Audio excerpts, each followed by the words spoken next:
All right, welcome back to the podcast. My guest today is Andrew McKean. He's the hunting and conservation editor for Outdoor Life. Thanks for being on here. Well, thanks for having me. This is pretty fun. So there was a somewhat troubling survey that found the public approval for hunting has dropped to 77%, and the disapproval of hunting has risen to 17%. And you wrote about this last month, and you also did a podcast. I think it's the July 7th episode of the Outdoor Life podcast. So people can listen to that as like a complimentary listener to educate themselves. But can you give me some kind of a brief overview of who did the survey, kind of what it means, and we can go from there? Yeah, you bet. A couple of things that are, I think, worth talking about right up front, and that is this is a long-term survey. It's done about every third year. It's not regular, but it's not irregular either. Basically, surveyors try to find somebody to fund it, and then they kick it out with that kind of frequency. So the reason I mention that is I think it's 27 or 30 years old, but it's in its third decade of pretty regular updates of taking the pulse of American attitudes toward hunting and fishing. As you mentioned in the intro, the kind of alarming thing, or at least noteworthy thing about this particular survey is it showed a pretty significant drop in support or favorable attitudes towards hunting and fishing and trapping and recreational shooting, kind of the whole gamut of everything that we kind of revolve our lives around. For the first time in that 30-year survey, there had been little blips and kind of some sort of, I would say, like corrugated waves of that attitude previously, but this is the first time it really showed an across-the-board drop. And then, as you mentioned too, so the favorability metric is based on, do you strongly favor or do you slightly favor hunting and fishing? So that's kind of how it's phrased.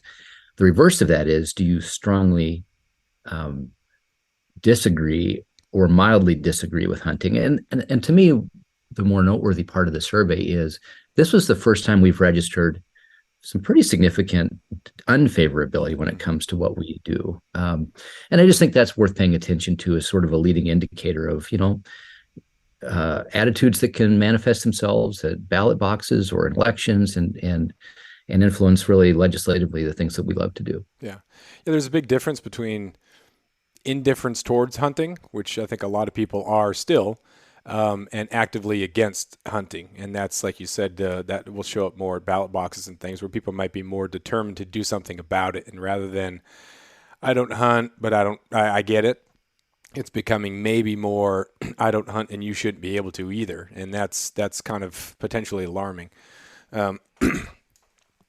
This isn't the highest that it's been. I think it was the highest disapproval rating was somewhere in the 90s. Is that?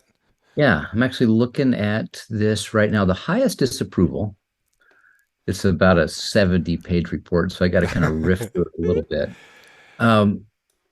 The highest disapproval, if you want to look at it that way, was 2003. We had 74% approval. And actually the very first year that at least in this modern iteration in 1995, we had 73%. So in the sense of like statistical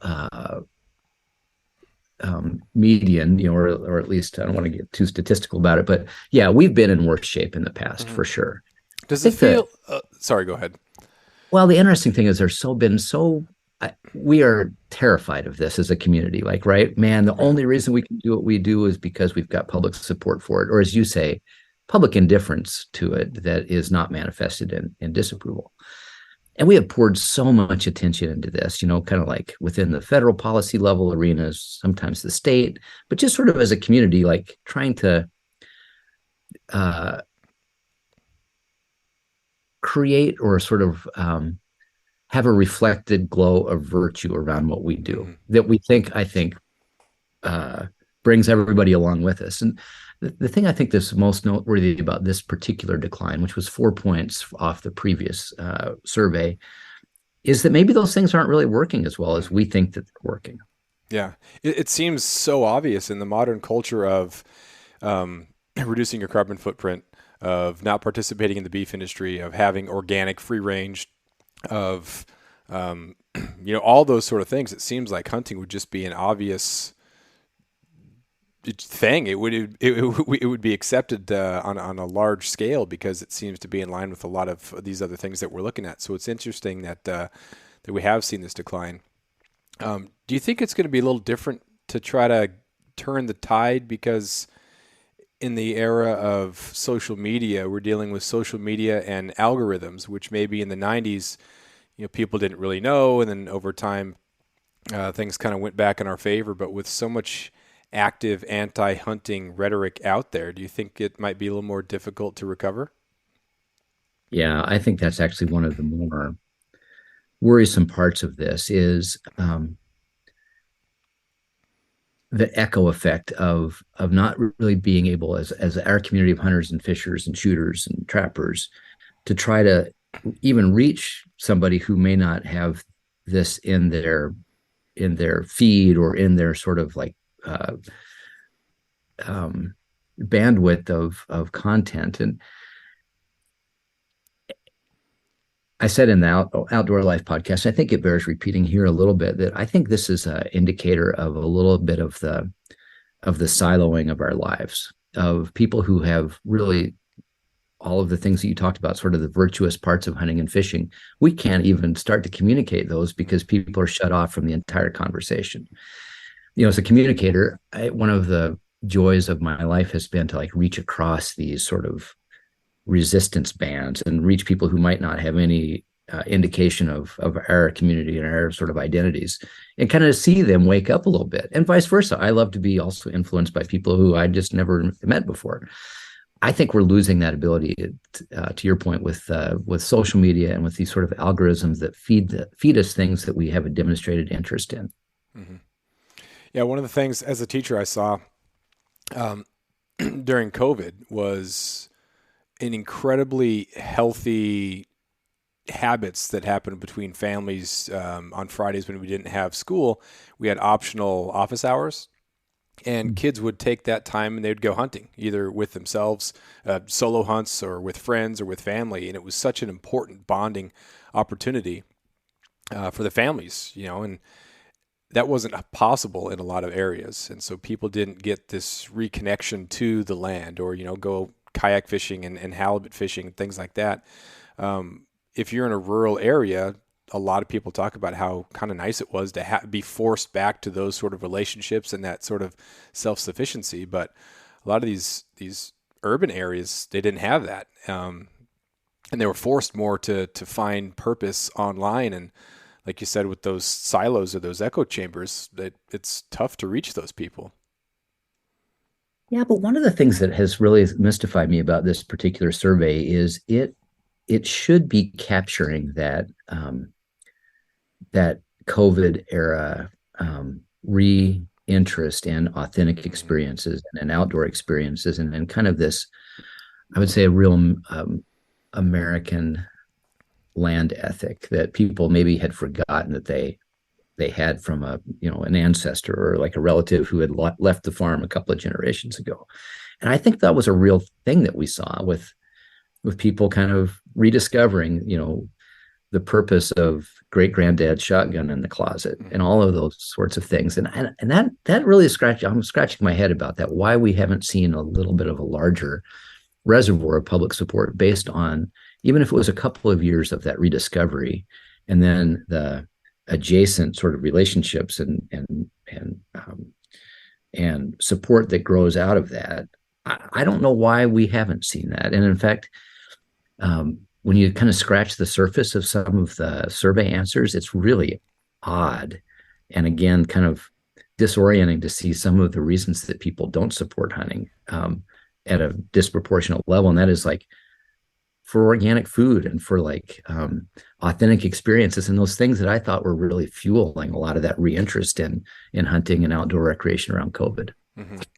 Do you think it was a very brief peak? Because it looks like right around, I don't know when the last time it was done, but maybe it lines up at 81% approval around 2021-ish or halfway through 2020. So was that the peak? Yeah. Was it just like a little bit of a bump, and then since then things have just returned to or turned the tide already? Was it just a minuscule little bump?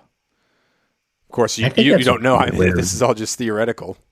it is theoretical, but I think there's something to that.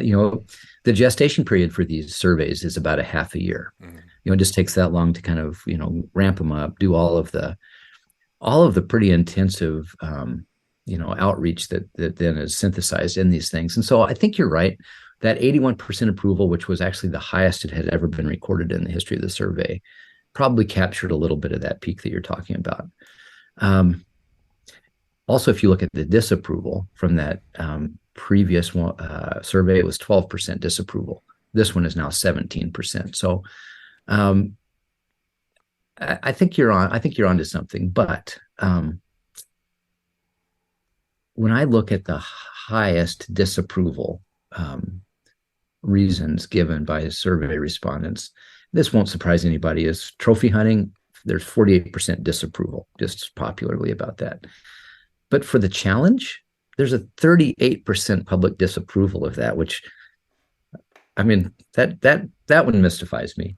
For the sport is right up there or right down there, I guess I might say, in terms of disapproval. But the other like leading disapprovals are to get organic meat, which I thought was a, a big revelation of the pandemic. To Mhm. protect property and to get locally sourced food are all things that have relatively high disapproval ratings.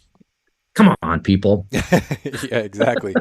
Well, it's interesting. You talked about terminology a little bit, and kind of the old reference to hunting was trophy hunting, and it seems like we've stepped way away from that, and it's a lot more DIY. It's a lot more experience. It's a lot more, regular people not doing high fenced hunts, and that's what the market is. You see the explosion of shows, YouTube channels, and content made by ordinary people who have other jobs who are going out there and hunting. So it seems like this should be like a modern golden era of it because we've gotten away from the trophy hunting rhetoric. But now it seems like every other word that you use that's not trophy can be attacked, right? Like, oh, I love hunting because it's fun. Like, well, you love killing animals. That's fun to you. It's like, well, like fun is the most available and the easiest word to use, but it's not like going on a carnival ride type fun. It's not, it's just a different sort of thing. But it seems like there's a lot of nitpicking going on, and we're on the defensive a lot with any word we use, even though we've changed our terminology in a much more beneficial way. Oh, you're so right. In fact, that's again, as somebody who sort of brokers in words, that's pretty troubling to me because everything can sort of be electrified. Every term can be somehow sort of weaponized. I do though like one artifact of that, and that is trophy hunting. Even when people say, "Well, I'm not hunting for a trophy animal. I'm hunting for a trophy experience," I think still sort of rubs people the wrong way. I do like the fact that we are increasingly call it selective. We're selectively hunting, which indicates a little bit more that we're not just going out there and just sort of, spray painting the landscape with lead in the hopes that we get anything. Like that we actually do have sort of self-imposed limitations on what we do. And I think that's healthy. Yeah. At least I hope it is. We'll have to see what the next survey indicates. Yeah. So let's go back to the kind of the beginnings. Who mentored you, and how did you get your initial definition of fishing and hunting? Was it early age or late onset? How did you initially define hunting? A little bit of both. I grew up on a farm in North Missouri. I mean, I don't remember buying a deer license for the entirety of my childhood. I mean, because it just wasn't. I'm sure it was required, but we hunted our own place, Mm. and actually, we didn't have a ton of deer. Now, when I think about where I grew up, it's like the epicenter of trophy whitetails. And I stress that term. Like all the land that I used to hunt is now leased up by people who don't live there. But I grew up as a small game hunter, as a squirrel and rabbit hunter, and fishing for bluegill and bass in farm ponds. Um, I'm sure I had mentors. My dad was a rifleman who hated fishing and shotguns, Mm. and somehow I became an upland bird hunter, and I love fishing. So I think some of it was just osmosis. I grew up with 10 boys. There was 13 of us from first grade through eighth grade when we ended up going to the county high school. But those 10 boys, we all were farm kids. We didn't live within sight of each other, but we would ride the bus together and talk about what we had done previous weekend, and they all had that commonality of like we learned sort of together, but also remotely. Hmm.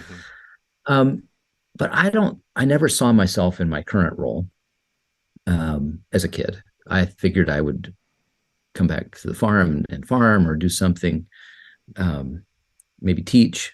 You're a pretty good example of where that can take you. Yeah. Uh,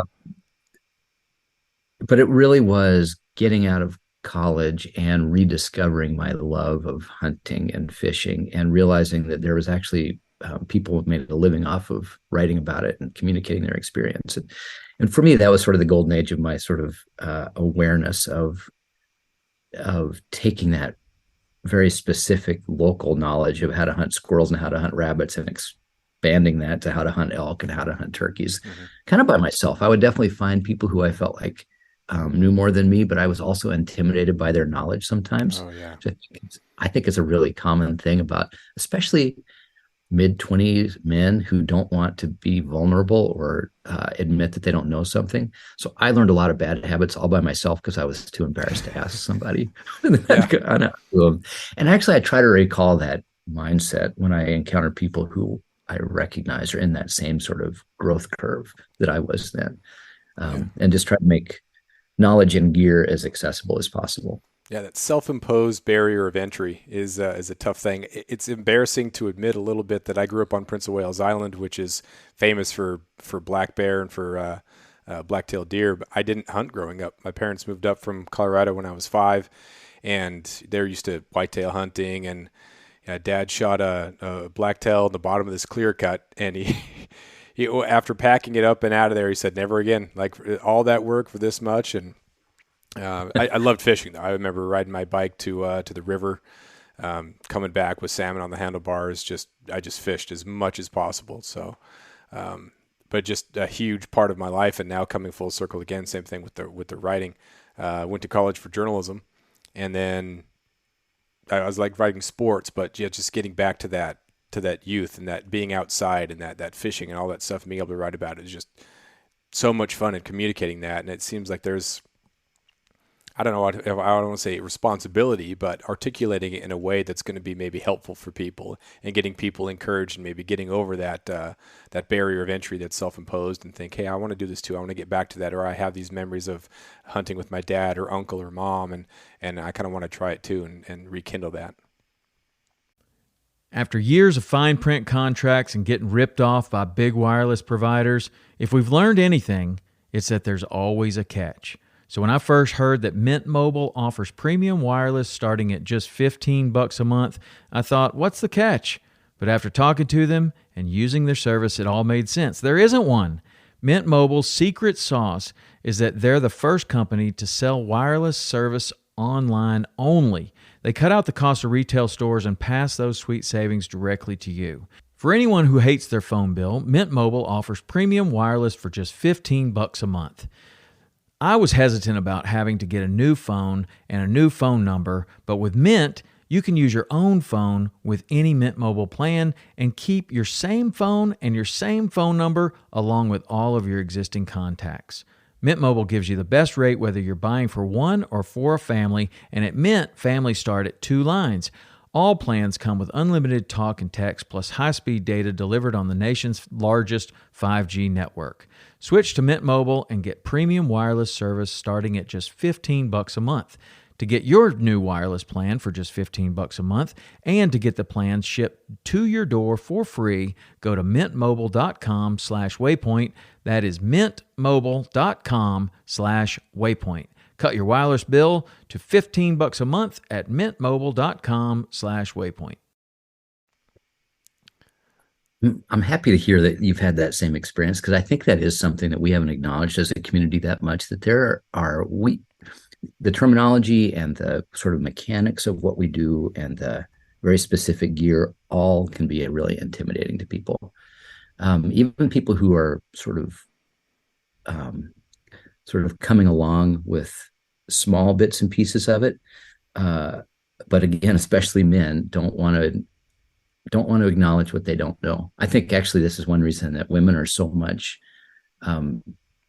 easier to bring into our or fold, especially when they're being taught by other women, is they're just much more receptive to knowledge. Mm-hmm. My wife got her PhD at the University of Wyoming, so while she was working on it, um, she had an elk tag and she was going out by herself. And I was like, well, what are you going to do if you get one? She said, well, I'll figure it out. I'm thinking, oh man, figuring out with an elk, and I'm intimidated by an elk, but she's just a go-getter, and it was just that I'll figure it out. I'll ask the questions if need be. But so she went out. She sat in the spot where he put up some game cameras, and she did a couple cow calls, and then she took out her Kindle and started reading. And a big old bull comes in, but she wasn't able to get a shot. But I just thought, man, I can't imagine many men necessarily doing that. You see a lot of people who they kind of put themselves out there on these forums and say, hey, I'm going to my first ever caribou hunt in Alaska. What do I need to know? What caliber should I use? And a lot of times they get roasted because you have people who are the experts who say, oh, just stay home. There's no caribou here. Same thing with, people are very protective of their hunting, their backyard and whatnot. So, I think when people seek out different people and maybe send DMs or emails or something like that, but it's less public, but still I think it's difficult for people that are curious about it to go forward with it and find a mentor. I think this is actually one of the bigger unresolved issues about mentoring in general is state agencies and NGOs who are interested and have sort of a mission built around mentoring immediately want to go to like, how do we scale this? How do we make it like a massive movement? And I think that kind of denies some of the organic nature of that. What you're talking about is like, it is definitely a relationship. It's a one-on-one sort of relationship built around trust and common experiences. And boy, that's a hard thing to scale up. It's like, it's one unit at a time.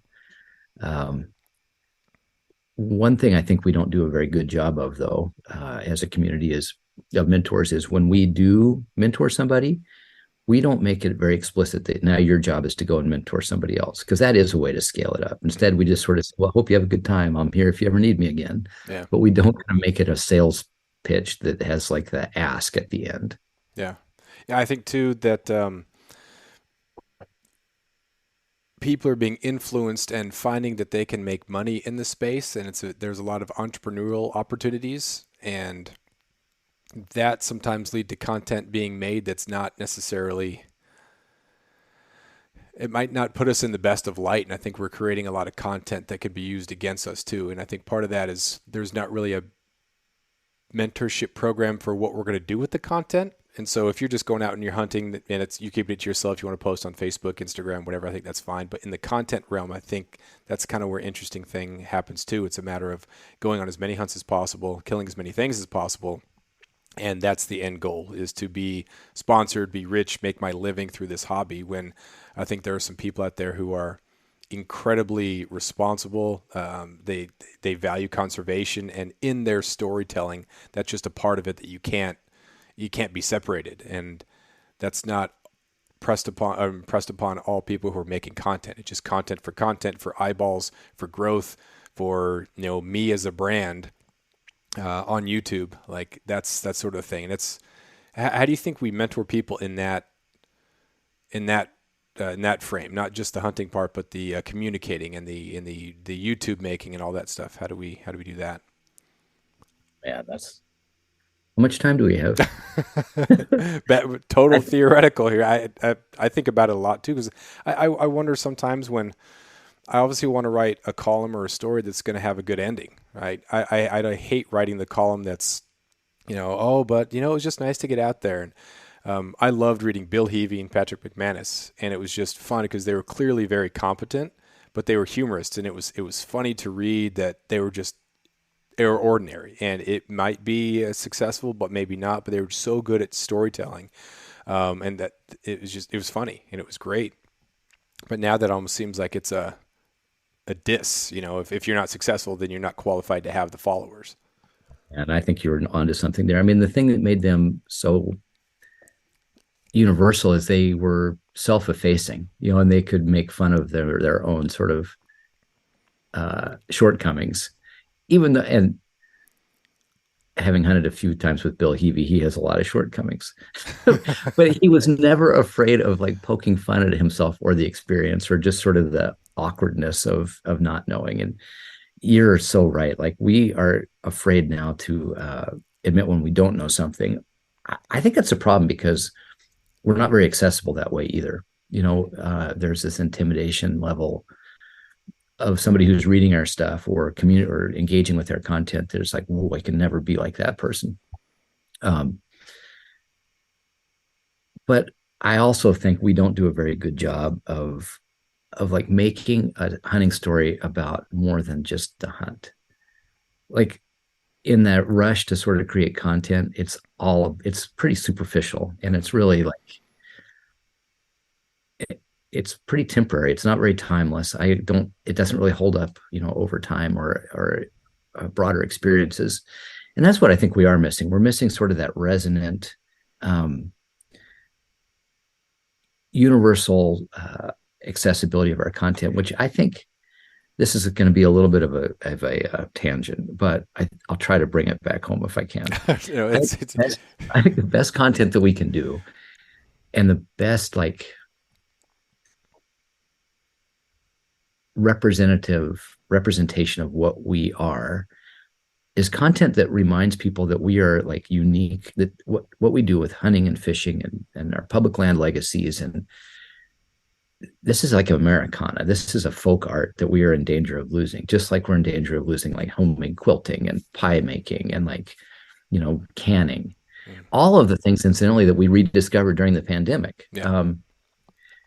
But I think there's something about like that reconnection with rural America and the frontier ethic and sort of like colonial times, as hard as they were and as unwoke as they were and all of the other things, like there was something real about that really made us like gave us the American identity. And I think so many people in our space, whether they're first generation Americans or whether they're longtime Americans, there is a real thirst, I think, in America to find something that we have in common, because there's so many things that are finding daily that we don't have in common, and we're building walls around.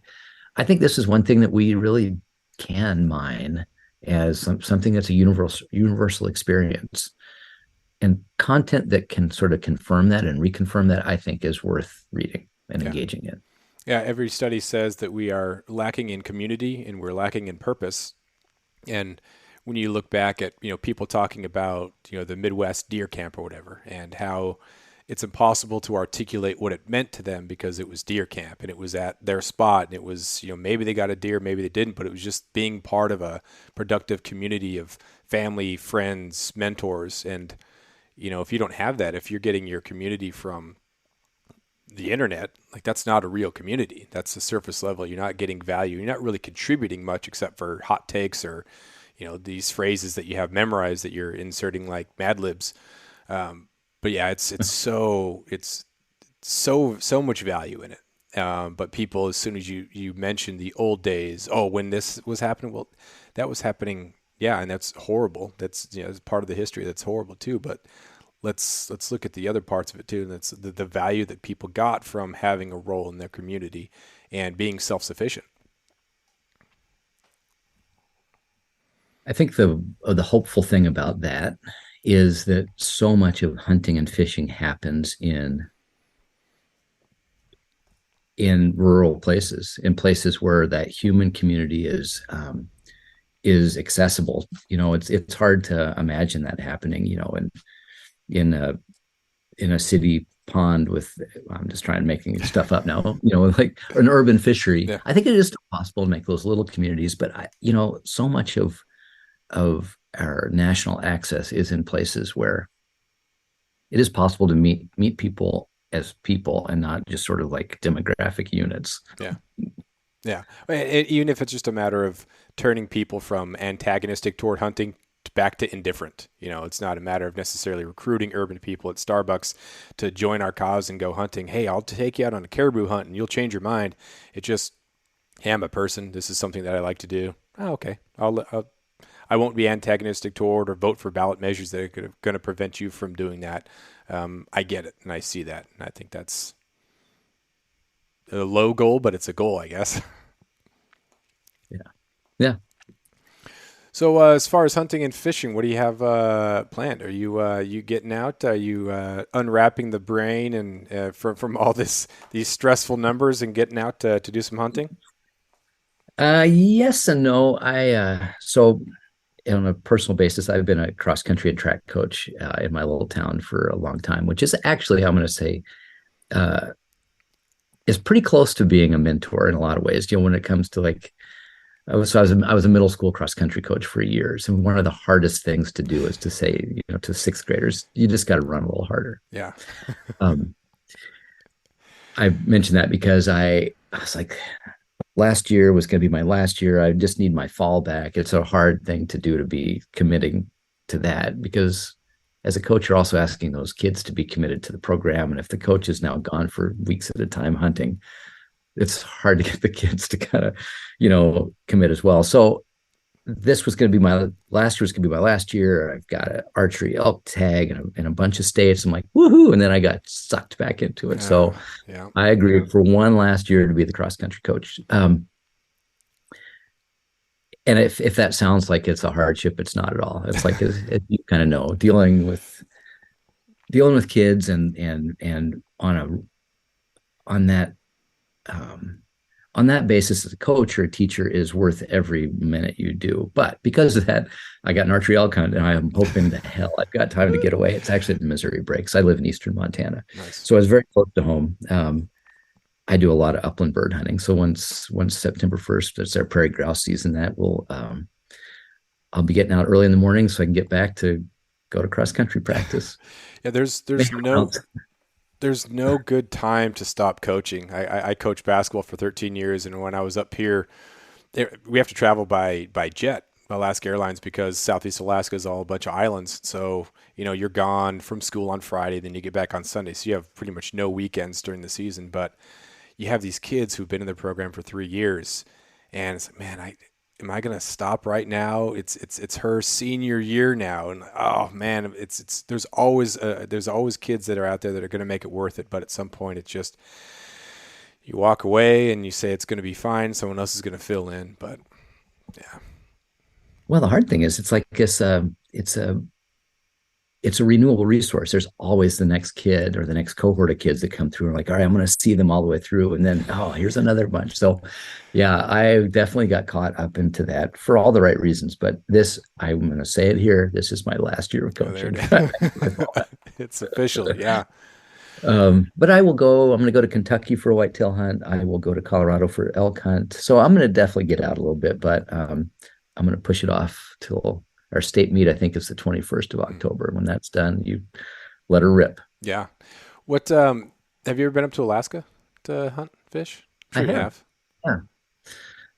Mostly caribou, fishing quite a bit, out of Kodiak, Prince of Wales for a black bear hunt a long time ago. Excellent. How long ago was that? Oh, good night. Probably 20 years ago. Okay. 18 or 20 years ago. Long time. Okay. Yeah. I remember, I don't know. I graduated in '99, and so like it was starting to you started to see more hunters coming up and a couple more outfitters. But growing up there, it was just summer fishing, and that was about it. But it kind of became a hotbed for hunting and fishing, and it's really cool to see people be able to come up and make their dreams come true. And because you can be really defensive about your home ground, but then if you go to another state or go to a different area, you're the exact type of person you hope doesn't show up at your own place, and you think, oh, okay, it's totally different now. I'm that person in Wyoming. Okay, so let's be a little bit more gracious of a host, and then also as a guest, being a visitor, thinking, okay, it's all public land. I have the right to be here, but let's also remember that someone else has been e-scouting this and walking around and knows this, and this is their home court. Oh, I think that sort of self-reflectivity is something we've kind of have lost. I see it too. I mean, I live in the epicenter of public land mule deer, public land antelope, public land bird hunting, and it's just so easy to get just hot under the collar. You see just all of these non-resident plates come through, and just all these sort of gawkers, and then also people who are like really getting it done at a high level. Like, wait, where did this population of people come from? But I think it is really healthy to put yourself back in the situation when I go hunt elsewhere and I get those sort of looks at the grocery store of like, what are you doing here? I will observe this one thing though, and this is if I sound like a cranky old man, then so be it. But this was certainly an artifact of the pandemic. I would see all of these overlanders come through with in these vehicles that were just built around the idea of I'm going to conquer your landscape. Mm-hmm. And there are fewer off-putting things to a local to see somebody roll into your place with the idea that they're just going to conquer your own landscape. Mm-hmm. I've often said to people, like when I have a chance to actually talk them through this, like I can see why you might be having trouble getting access because you're a conquering lord who's come through. The best probably way to get access is to come in like a Subaru or a Toyota Tercel or something like that. Yeah. With a little more modesty. Uh-huh. I've seen so many more trucks pulling boats, like bona fide fishing boats, 24, 26 foot hard top boats going to Prince of Wales, which is pretty crazy because just the sheer expense.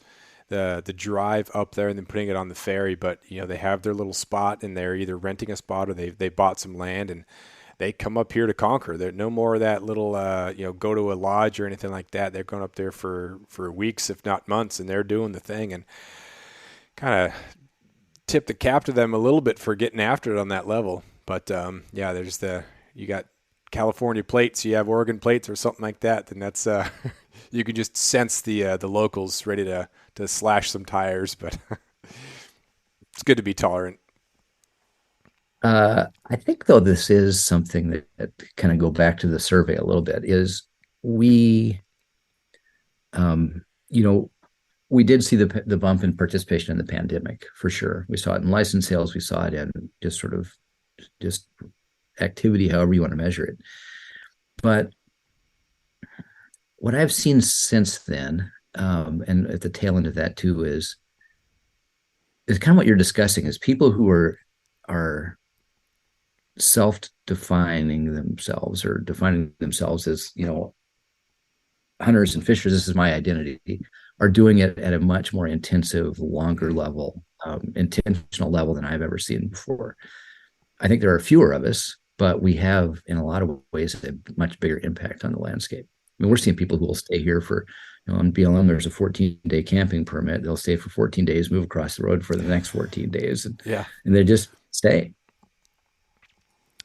Yeah, it's I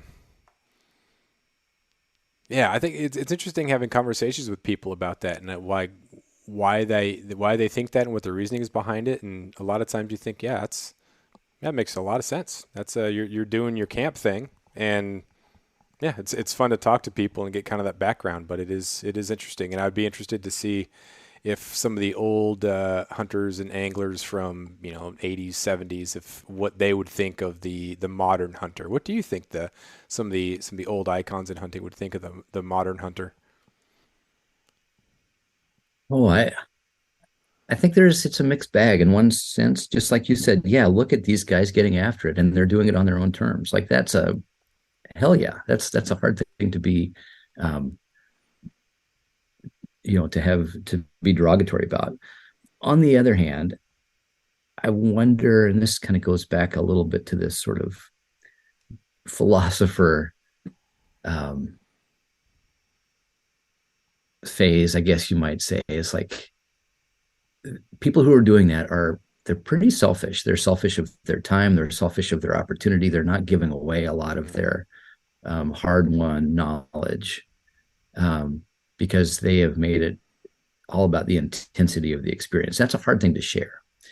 And I would observe, I think that's a really intimidating thing for somebody who looks out across the landscape and sees that and I think, do I want to do that? It's, it's like the person who is just so rabid about whatever, golf or open gym basketball. I'm like, whoa, that guy's just a little too much. Mm-hmm. What I'm going to be interested in seeing is how that personality type ages and whether that becomes a much more, more sort of a giving sort of person, giving of time and knowledge and experience and gear and all of that stuff. Because I don't see that right now as as a character a trait of that particular person. Yeah, I teach Like, adventure survival lit, and we read Into Thin Air and talk about Beck Weathers and how he talked about a black cloud that followed him in his regular life, and the only time the black cloud went away was when he was climbing, and so that was just his way of trying to cope with that. But you're not dealing with the problem, like you're trying to escape it, and that's a difficult thing for people to do. And so if you have your 14-day hunt and that's it, like that's your time, the vast majority of your year is spent in reality or in your real life. Like the overwhelming amount of it is misery or is a dark cloud, and I don't think those 10 days, those 14 days can fix the problems or totally renew you. So if we expect that they're going to, I think we're putting ourselves in a difficult situation. I think though that 14 days that you're sort of living your best life is also a product of the rest of however many weeks that would be, 50 weeks of planning for it and preparing for it. Mm-hmm. And so you put a disproportionate sort of like importance on that time that you have, that you've thought about the whole rest of the time. And I think that helps define a little bit of why people are so driven and so like intent on milking out sort of every bit of that opportunity when they are out there. Yeah. Because they've thought about it for so long. And our whole community enables that, like thinking about it, right? Yeah, for you sure. Could remote scout, you can like spend all of the time you're not in the field getting content and thinking about gear and advice. So when you are out there, you're driven and focused. Yeah. I think if you do all that off-season stuff for hunting and excited about it, but not at the expense of the other people that you have, talk about the importance that as a mentor and a cross-country coach, like there's more to, there's three-dimensional character who also happens to hunt. And I think that asking a hunt to be something more than it can be, if you're a good person and you have fun and you're enjoying life, the hunt's going to be even better. Like the more put together you are, the better things are outside of hunting, the better the hunt's going to be too. So it's kind of that balance. And I think some people can get the wrong idea if I call myself a hunter, that's all I am, that's what I do. Like, well, are you a good dad? Are you a mentor? Are you, how are you, would the people around you say that you're a happy person? Are you a hardworking person? Or are you just kind of counting down until the next time that you can go hunt and you're miserable otherwise?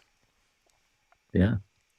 Well, and that, I don't pretend that we're seeing some of that in the survey, but I think we might be a little bit, is like, when you look at some of the reasons for disapproval of hunting, it's all about the personal experience. It's all about like what appears to be a selfish attainment of something, whether it's meat for myself, experience that will benefit me personally.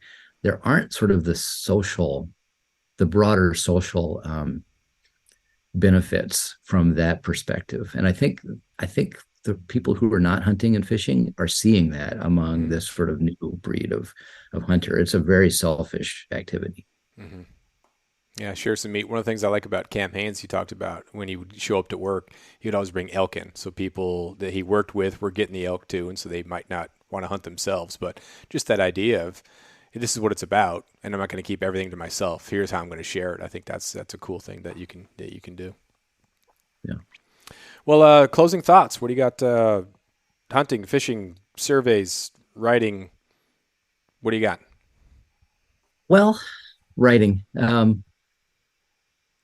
I do think when you talk about kind of that golden age of outdoor writing, and even like beyond, casting even farther back than McManus and Heavey, and I think about Gene Hill and like some of these people whose writing is like really simple and accessible. It's not about the hunt.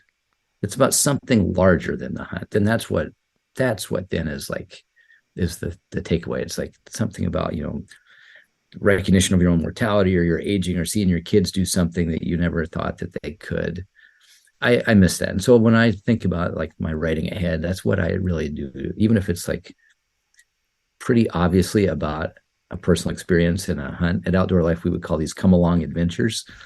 Come along. I want to transport you through my words and the imagery.